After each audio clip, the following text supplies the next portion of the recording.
Hello everyone. तो कैसे हैं आप सभी लोग। आज हम लोग पढ़ने वाले हैं यूज ऑफ फोर और सीन्स के बारे में।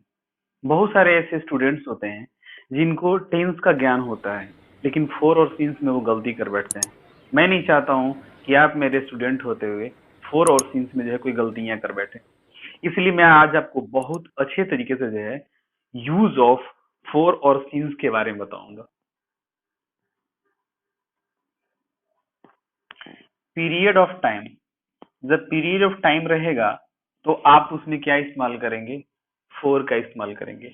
एग्जाम्पल के तौर पे मैं बताना चाहूंगा कि इसमें आपको आवर लेना है, इसको आर पढ़ते हैं, सिर्फ आर।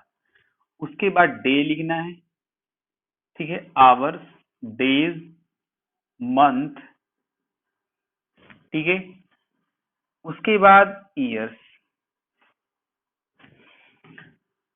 तो अब इसमें ये पीरियड ऑफ टाइम का मतलब क्या हुआ, इस बात को मैं आपको समझाने की कोशिश करता हूँ, आप समझने की कोशिश करेंगे। जैसे अगर आप 2 बजे से 2 o'clock से अगर आपने पढ़ना स्टार्ट किया, 2 बजे से आपने पढ़ना स्टार्ट किया और आपकी टोटल, और आप जो है 2 बजे से पढ़ाई करते करते आपने जो है आपका पढ़ाई जो है, आपका जो स्टडी है वो 5 o'clock तो क्या हुआ, कंप्लीट हो गया। तो 2 बजे से आपने पढ़ना स्टार्ट किया, 5 बजे आपने जो है पढ़ना बंद कर दिया। तो 2 से जो 5 के बीच का जो गैप है ना, ये गैप कितने का है? 3 घंटे का है। कितने का है? 3 आवर्स। 3 घंटे का जो है गैप है। तो ये 3 आवर्स के लिए जो है हम लोग क्या लगाएंगे? फोर लगाएंगे। For 3 hours, for 2 hours, for 5 hours, for 6 hours. अब आप ऐसे समझ लीजिए कि अगर आपने मंडे से कोई आप एक एक्टिविटी पे काम कर रहे थे और आपको जो है काम करते करते उस एक्टिविटी पे आपको संडे आ गया, मतलब आपने कितने 7 डेज आपने काम किया। तो मंडे से लेकर के जो संडे तक का जो गैप है उसको हम कहते हैं क्या? Period of time. जो बीच का जो गैप है ना, उसको क्या कहते हैं? Period of time. तो वो 7 जो डेज होगा उसमें आप क्या लगाएंगे?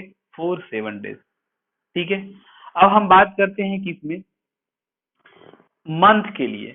तो आप ऐसे समझ लो कि जनवरी से आपने कोई काम स्टार्ट किया और जनवरी, फरवरी, मार्च, है ना।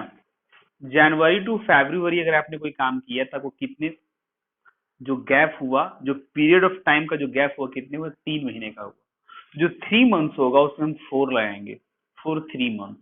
और वैसे ही ईयर के लिए हम बात करते हैं।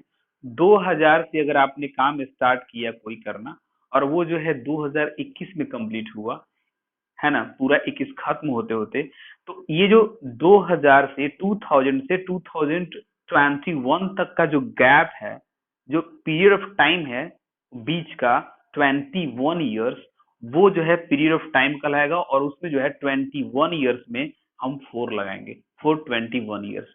या क्या बोलेंगे? For 3 years, for 5 years. तो ऐसा है कि पीरियड ऑफ टाइम के बारे में आप समझ गए होंगे और किस तरीके से जो है आप फोर का इस्तेमाल करेंगे वो आप वाकिफ हो गए हैं। तो कैसे लिखेंगे? फोर, इसमें क्या लिखेंगे? 5 आवर्स। अगर डे का लिखना है तो फॉर 5 डेज। और अगर आपको मंथ का लिखना है तो फॉर 3 मंथ्स। और आपको ईयर्स का लिखना है तो for 3 years. That's it. For 3 4 3 years. ये जो है हमारा फोर का मैंने आपको यहाँ पे यूज बता दिया, ठीक है। अब हम सीन्स के बारे में पढ़ते हैं कि सीन्स में जो है कैसी है ना, हमारा रूल क्या है इसमें सीन्स में। तो सीन्स का देखिए, है ना, सीन्स में जो है पॉइंट ऑफ टाइम का होना बहुत जरूरी है। मैंने क्या बताया? Point of time. Point of time में जो है हम क्या करते हैं? सीन्स इस्तेमाल करते हैं। अब ये पॉइंट ऑफ टाइम क्या है वो चीज मैं आपको अभी क्लियर कर ले रहा हूँ। 2 o'clock से जो है पढ़ना स्टार्ट किया और आप जो है 5 o'clock तक आपने स्टडी किया। तो जो शुरू का जो समय होता है ना, 2 o'clock, वो हो गया पॉइंट ऑफ टाइम। तो 2 o'clock में जो हम लोग क्या लगाएंगे, सीन्स। क्या इस्तेमाल करें हम लोग, सीन्स का यहाँ पे इस्तेमाल करेंगे, ठीक है। यानी कि सीन्स 2 o'clock बोलेंगे, ठीक है। अभी आप ऐसे समझ लो कि आपने जो है मंडे से कोई कार्य को स्टार्ट किया, कोई वर्क आपने स्टार्ट किया मंडे से, और वो संडे तक चला। तो फ्रॉम मंडे जो हुआ ना, जो मंडे से जो हुआ, उसके लिए हम क्या करेंगे, सिंस मंडे करेंगे, सिंस ट्यूसडे करेंगे। दो समयों के बीच का जो पार्ट लेते हैं तो वो पीरियड ऑफ टाइम कहलाता है, और जब दो समय में जो सबसे पहले वाला समय होता है वो पॉइंट ऑफ टाइम कहलाता है, ठीक है। अगर 2021 2021 से अगर आप कोई काम को स्टार्ट कर रहे हैं, अगर वो 2025 तक चलने वाला है, तो जो शुरू का जो जो ईयर था 2021 2021, वो आपका किस में आएगा, पॉइंट ऑफ टाइम में आएगा, और उसके लिए हम लोग सिंस 2021 बोलेंगे, लिखेंगे। उसका इस्तेमाल जो है सिंस के साथ होगा। अब मुझे लगता है कि आपको सीन्स का जो है नॉलेज हो चुका है, और फोर का कि कैसे कैसे हम इस्तेमाल करते हैं। मैं इसका एग्जांपल मेंशन कर दे रहा हूँ। तो अभी आप यहाँ पे देख सकते हो कि मैंने एग्जांपल लिखने के लिए कहा था, तो सीन्स का जो कैलेंडर के अकॉर्डिंग हम करेंगे, name of days, Monday Tuesday, मतलब सिंस मंडे सिंस ट्यूसडे बोलेंगे। अब जो है कैलेंडर के अकॉर्डिंग नेम ऑफ अगर मंथ होगा जनवरी फरवरी मार्च, तो सिंस जनवरी फरवरी लगाएंगे। उसके बाद जो है ईयर, तो यहाँ पे जो है 2021 2000 1998 ऐसे रहेगा, उसमें सीन्स का इस्तेमाल होगा। डेट 7th में 8th में, तो सीन्स जो है 7th में और 8th में करेंगे। नो नेम ऑफ ओकेजन्स, कुछ जो है ओकेजन्स होते हैं, होली दीपावली, है ना, ऐसे कुछ फॉर्म्स होते हैं, ओकेजन्स हमारे आते हैं लाइफ में, तो वहां पे भी जो है हम जब इस्तेमाल करेंगे तो सिंस होली सिंस दिवाली करके बोलेंगे, ठीक है।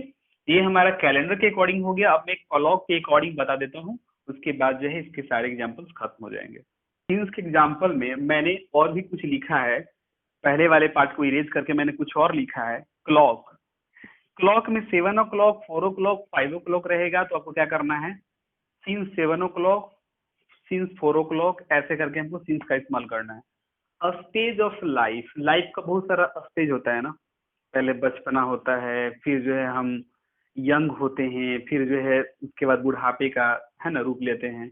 तो मतलब हो गया चाइल्डहुड एडोलेसेंस, है ना। इसमें भी क्या लगाते हैं हम लोग, सीन्स का इस्तेमाल करते हैं।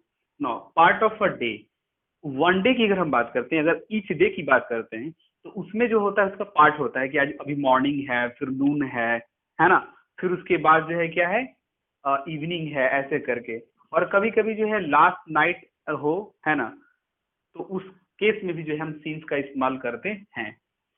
मुझे लगता है कि अब जो है फोर का और सीन्स का जो है ना, आप इस्तेमाल करना सीख गए हैं।